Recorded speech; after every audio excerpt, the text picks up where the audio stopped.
Morning mga kawalwal. Ay. Ah. Salamat at umulan na sa ating area, no? Yung ating talong nagre-recover na. Tsaka magbagsak tayo ng abono ngayon. Yan, binalinisan nating ilalim. So may mga bunga na, no? So ito mga kawalwal, siguro mga 1 month na lang ito. Palitan natin to lahat ng smooth cayenne, no? Na no, klase ng bell pepper. So emperor siguro yung gamitin natin kay Swiss pa rin kasi ito Swiss, ito Calixto F1. So ganito nakatanda pag 1 year na mahigit, no, ang ating tanim. Kaya lang hindi natin natalian, kaya parang naging bush type siya, no. Kung natalian sana to, maganda tong tingnan, pero wala na tayong panahon doon. Pero ngayon na nag-recover pa siya, bagsak tayo ng abono, no, sa puno. Dati ano lang, patubig-tubig, no. So ngayon granular na tayo kasi tuloy-tuloy ng ulan dito sa ating area. So ito yung i-share natin, no, na abono. So ang abono na ginamit natin ay Unique 16, saka hinaluan ko ng Dupos, no. Itong 0220, so organic, no. Inorganic pala. So ito, granular guano phosphate, no.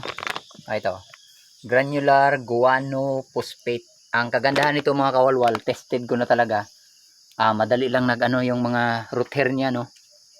So, ito yung loob, no.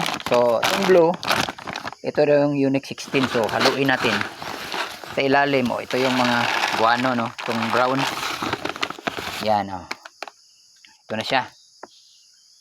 So mga per puno ay 30 grams lang, okay na, no. Bagsak natin to lahat, almost mga 15 kilos. Dito lang yan sa talong na dito banda, tsaka doon. Marami pa tayong i-clearing mga kawalwal, no, kasi masukal yung ibang area. So dito pa lang na clearing natin sa manual, no, pero kahapon nag mower tayo, no, doon sa loob. Ito yung mower natin sa loob, yan ginamit nating mower, yan. So yun lang muna ang ma-share natin, no. So maganda gamitin si Sagrix Dupos. Try nyo lang kasi na-try ko na to, no. Mura lang ito, so 500 plus lang yung 20 kilos. At sabi ng iba, ito yung dumi raw ng paniki. Ewan ko lang, pero hindi naman tayo expert dito. So share ko lang sa inyo kung ano yung mga nagamit ko dito sa area natin mga kawalwal. So luto pa tayo, no. Ito, saging, kape muna, no.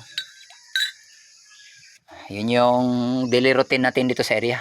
So dyan sa ilalim nagbreeding tayo ng ano, no, free-range chicken.